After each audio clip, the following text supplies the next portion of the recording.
Daí galera, meu nome é Lilian, bem-vindos a mais um vídeo aqui nesse canal e hoje a gente vai conversar sobre a história de uma mãe e um filho que estão presos dentro de um carro e cercados por um assassino alucinado de 90 quilos. Só que esse assassino não segue as mesmas regras e nem é o mesmo padrão que estamos acostumados. E essa história eu li no livro.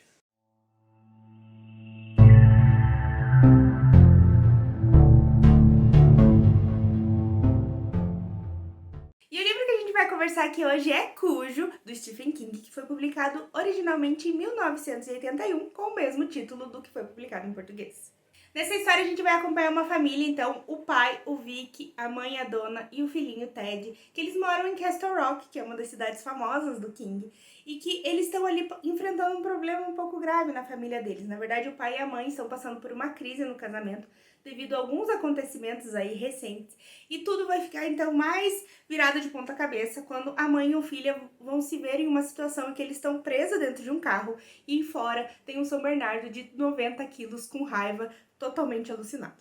É muito legal porque o King conta que essa história, ele teve a ideia de escrever essa história, teve a inspiração, depois de um episódio que ele passou então em 1977, se eu não me engano, em que ele foi levar a moto dele para o concerto em uma garagem, né? E quando ele chegou lá, a moto pifou e não conseguia mais pegar. E nisso ele viu um São Bernardo vindo na direção dele, um São Bernardo enorme, né? Que todos eles são, e rosnando em sua direção e meio que pronto para atacar. Ele só não atacou porque o dono do estabelecimento estava lá e falou o nome do cachorro, falou para ele ficar parado e tudo mais. E nisso o King teve a ideia do que aconteceria se o cara não tivesse lá ou se o São Bernardo tivesse então com raiva. Infelizmente, ele também conta que esse foi um dos livros que ele não lembra de ter escrito, porque ele estava passando por um momento muito grave contra o alcoolismo, né? E ele falou que não lembra muito de escrever, o que ele se arrepende muito, porque ele falou que deve ter sido um processo muito legal e que ele não pôde curtir, então. Mas vamos então às minhas percepções. A primeira coisa que eu gostaria de falar, então, para quem for ler as obras do King e decidir ler o Cujo, é que tem um semi-spoiler aí de Zona Morta. É um episódio, na verdade, que passa a Zona Morta. A Zona Morta é dividida em várias ocorrências, várias peripécias da vida do protagonista, e uma delas se passa em Castle Rock. E vai ter, então, uma super spoiler aí do que aconteceu logo nas primeiras páginas. Mas, depois de eu ler, depois de passar um tempo, na verdade, eu comecei a prestar atenção. Dificilmente você vai, a não ser que você leia, tipo, prestando muita atenção e vai em seguida ler Zona Morta. Mas acho bem difícil uma pessoa que for ler depois se incomodar com isso, porque você esquece o nome, esquece realmente o que aconteceu. E tudo lá no Zona Morta é tão mais impactante que eu acho que não chega a estragar a experiência. O livro já começa com uma cena que é simplesmente sensacional, do Ted, o menininho, em que ele vê alguma coisa dentro do armário dele, alguma coisa que os pais dele falam que não existe e tudo mais. E essa cena já mostra muito o que o Stephen King vai trazer nesse livro, a forma como ele consegue te prender na história, te colocar naquele lugar, naquele escuro, naquele medo. E claro que não vai ser bem essa a pegada do livro, do Cujo, mas já mostra que o Stephen King sabe muito bem fazer o que faz.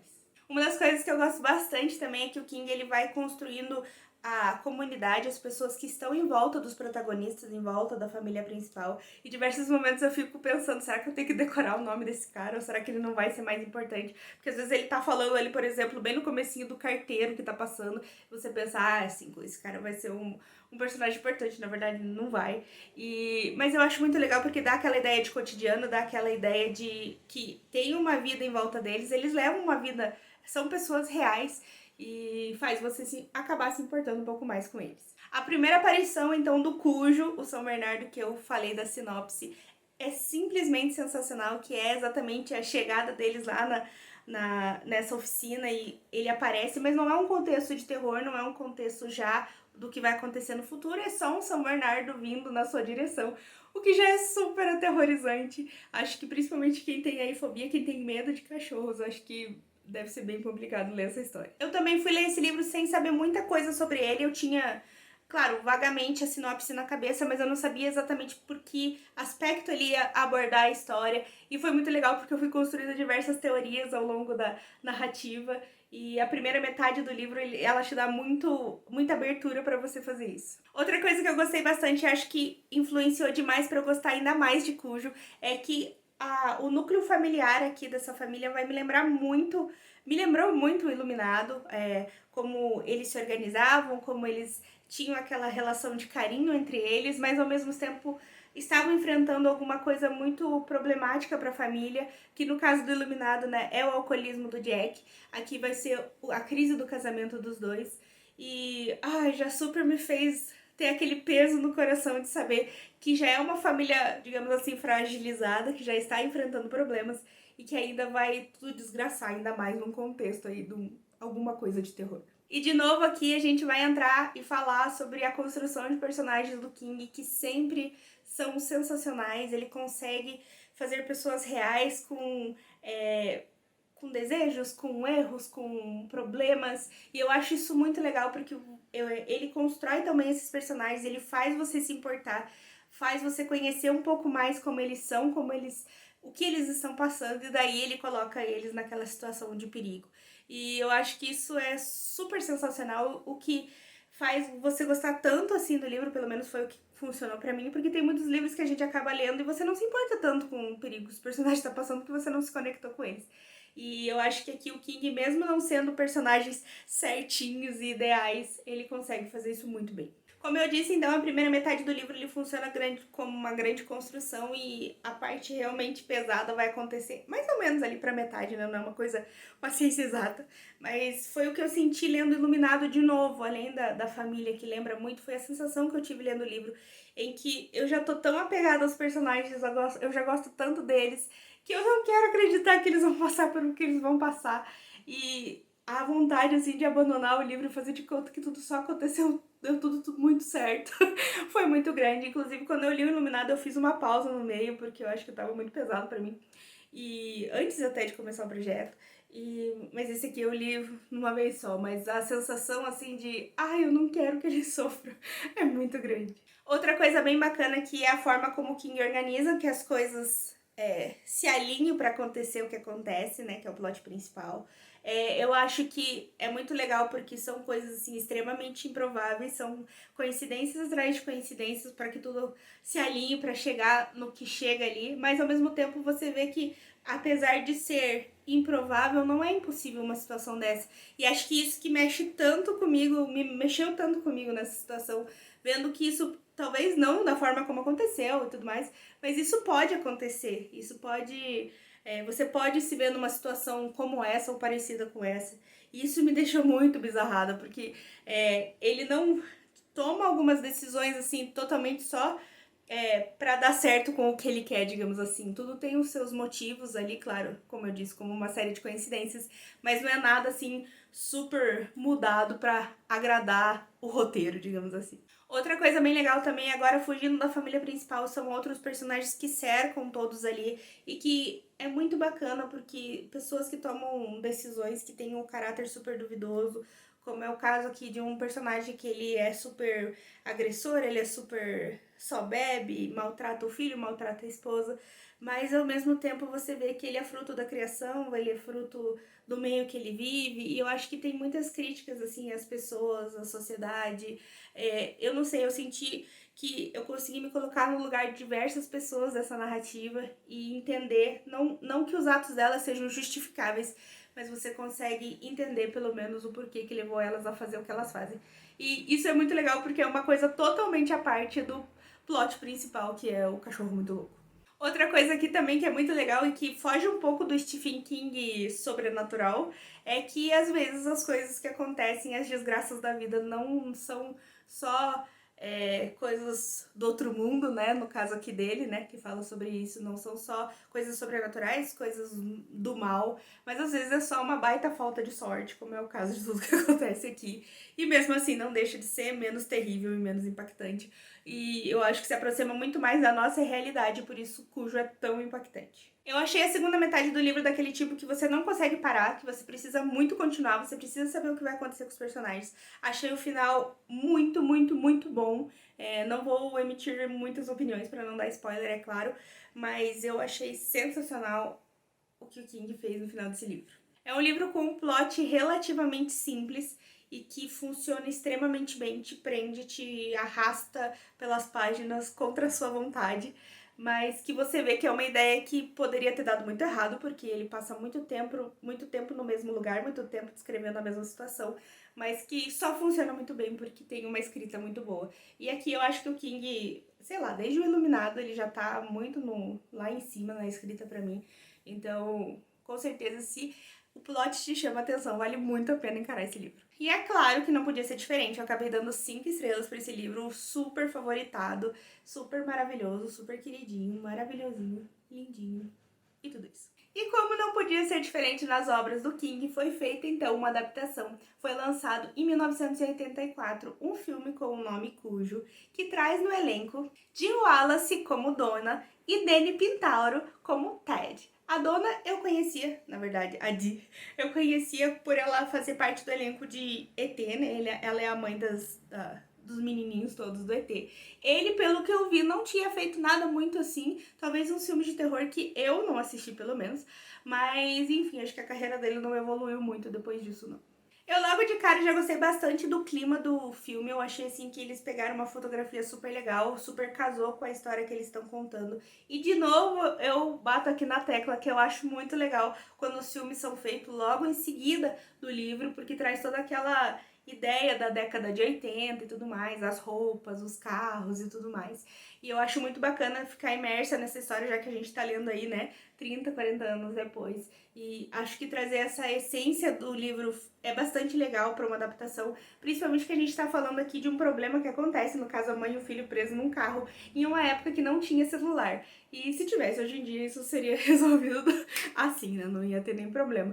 Então, acho que é bastante importante toda essa aura anos 80. Os atores eu gostei bastante, eu acho que cada um casou bem no papel que eles foram propostos, mas principalmente o grande destaque vai pra Donna, né, a Dee, que fez a Donna, a protagonista, porque eu acho que ela capta, assim, em todos os momentos o que a personagem o que a personagem precisa, principalmente as cenas dentro do carro, que são sensacionais, eu achei muito legal. Gostei bastante do menininho também, que faz o Ted, acho que ele também entendeu bem a proposta, apesar de em algum momento ele dar uma raiva dele estar gritando sem parar, mas é claro, uma criança naquela situação também estaria gritando sem parar.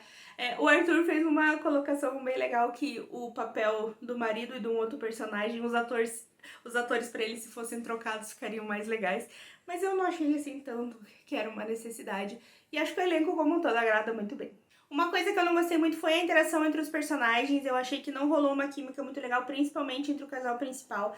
Eu acho que cada um dentro do seu papel foi legal, mas a relação entre os dois não foi bacana. E também essa problemática do casamento deles não é tão impactante quanto é no livro. E não é só uma questão assim, o livro é sempre melhor. Eu acho que a forma como eles decidiram contar essa história, porque deram uma modificadinha, tirou um pouco do brilho e de toda a grandiosidade que vai trazer toda essa história. Eu acho que ficou muito mais de segundo plano, sendo que, pra mim, pelo menos, isso foi uma coisa muito forte no livro, meio que junto com o problema do cachorro. Então, acho que esse daí foi um pontinho a menos pro filme. Como eu disse também, algumas coisas eles mudam de ordem, eles invertem os eventos, eles mudam o que aconteceu e realmente eu acho que não é nada assim que super impacta, como eu disse, só pra deixar um pouco mais grave o que acontece, mas não é algo assim que super me fez desgostar do filme, digamos assim. Mas de longe o que eu mais gostei no filme, assim, longe, longe, longe, foi a atuação do cachorro. Não digo só isso, mas a forma como eles conseguiram fazer um cachorro treinado, fazer as cenas que ele fez. Acho que é muito legal como eles conseguiram. Pelo que eu vi, assim, dá pra você perceber quando você assiste o filme que foi gravado com pelo menos 2 cachorros, 2 São Bernardos. Um que parece um pouco mais velho, um pouco mais corpulento e um mais novinho. Claro, pra diferentes cenas que precisavam. Mas é super surreal como eles conseguem fazer o cachorro fazer o que eles querem ali. E é muito legal. As cenas também que são gravadas do carro deles preso são muito boas, muito boas. Altas cenas que o cachorro tá em cima do carro. Eu gostei demais. Eu achei assim super aflito e eu acho que trouxe bastante do que eu imaginava lendo o livro. Pra quem já leu e assistiu sabe que o final do filme é diferente do livro. E eu entendo totalmente a escolha narrativa deles. Inclusive, quando o livro foi lançado, ele foi bastante criticado, principalmente pelo aspecto do final.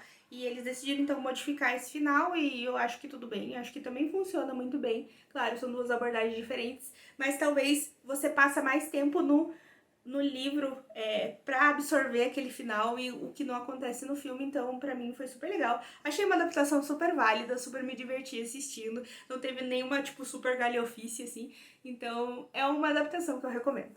Indo então agora para algumas curiosidades relacionadas ao Cujo, primeiro falando então da conexão com o universo. Como eu disse, é o primeiro livro que vai se passar de fato em Castle Rock. Zona Morta passa um pedacinho lá, um evento específico, mas esse livro sim vai se passar inteiro em Castle Rock. E vai ter alguns personagens que apareceram em Zona Morta, que eu vou falar aqui quais são, mas que se você não leu, então só tapa os ouvidos. Que no caso vai ser o Frank Dodge e o xerife George Bannerman, que vão aparecer. E eu também dei uma lida meio por cima, assim, pra olhar pelas conexões, pelos aqueles gráficos que tem. E eu sei que vai ter alguma relação com o conto The Body, que vai estar no Quatro Estações, o corpo, né? E, enfim, eu não me aprofundei muito porque como já é uma das próximas leituras, eu não quero tomar nenhum spoiler e depois que passar, eu vou ver realmente se for algo significativo eu cito lá, então, na resenha de Quatro Estações. Mas às vezes é umas conexões assim muito levezinho e que o pessoal põe, mas enfim, nem é tão relevante assim. Outra coisa muito legal é que o Cujo basicamente virou aí quase que uma figura da cultura pop, né? Porque todo mundo pensa no São Bernardo muito louco. E, inclusive, eu acho que uma das que eu presenciei foi assistindo Cat's Eye, que é um filme que vai contar, então, vai adaptar 2 contos do Sombras da Noite mais um original. E no meio daquela conexão entre os contos tem um gato que vai, né? O Cat's Eye lá. Ele vai andando pela cidade e por um momento ele é perseguido pelo São Bernardo. E é muito legal isso, porque é uma super referencinha, assim, quando você assiste, você fica... Outra coisa bem bacana é que nessa edição da Biblioteca Stephen King, então lançado pela Suma, no final tem uma entrevista com o Stephen King que tem aí acho que umas 30, 40 páginas e parece super da hora. Só que é muito importante para quem for ler, né, que essa entrevista foi feita quando ele estava escrevendo Lizzie, Love, a história de Lizzie, acho que é esse o nome do livro, eu nunca lembro. Mas enfim, ele deu essa entrevista nesse momento. Então daqui para trás de livros, tá liberado um spoiler muito louco, assim. Inclusive, teve algumas perguntas que eu acabei pulando, porque eu sabia que ia vir spoiler de algum livro que eu ainda não li. Mas teve diversas coisas que ele fala lá que é muito legal de acompanhar, sobre a família, sobre o processo criativo dele, a forma de escrita. Então, eu acho que vale bastante a pena. Com certeza, quando eu chegar nesse livro, que daí eu tenho certeza que eu li tudo, que eu não vou tomar spoiler, eu vou reler essa entrevista, porque é muito bacana ver o Stephen King falando com a gente. E agora, momento aí, depoimento, momento confissão. Eu já perdi totalmente a noção de como ranquear os livros do King. Estou perdendo, né? Ainda acho que dá mais ou menos. Mas tá ficando cada vez mais difícil fazer isso, porque os livros... Acaba que os livros mais recentes, eles têm um pouco mais de peso pra você decidir, pra você gostar mais. E os que estão lá atrás, às vezes, você começa a esquecer pro lado bom e pro lado ruim. Ou as partes boas ou as partes ruins. E eu acho que fica um pouco difícil mensurar 2 livros que você... Um acabou de ler, um que você leu um ano atrás. Mas, já que eu me propus a fazer, Cujo entrou então no meu segundo lugar, subiu pro pódio. E eu acho que super merecido. É o tipo de história que super mexe comigo, como eu falei. Não é à toa que Iluminado tá em primeiro e Cujo tá em segundo. 2 famílias muito bem construídas, com problemas reais, com narrativas reais e que são colocadas num lugar que elas não mereciam estar. Acho que ninguém merecia, né? Algumas pessoas mereciam, vamos ser sinceros. Mas nem todos, né? Eles ali no caso não mereciam. E é muito triste acompanhar, é muito louco acompanhar. E enfim, acho que ele merece estar ali. Não sei se daqui a um tempo eu vou ter que revisar o meu ranking aí, mas por enquanto, Cujo tá em segundo. Então, galera, por hora é isso. Obrigada por assistir o vídeo até aqui. Espero que vocês tenham gostado das minhas aí, todas as minhas ideias sobre Cujo. Comenta aqui embaixo se você já leu, se já assistiu, se você gosta ou não gosta do livro, do filme, todas aquelas coisas que vocês já sabem. Também deixa aqui embaixo se vocês estão gostando, se vocês estão acompanhando o projeto Stephen King, se tem vontade de acompanhar, quantos livros já leram. Vamos conversar sobre King, que eu simplesmente adoro. Se você ainda não é inscrito no canal, se inscreve, curte, compartilha, ativa o sininho para receber notificação sempre que tiver vídeo novo. E a gente se vê, então, mês que vem em O Concorrente.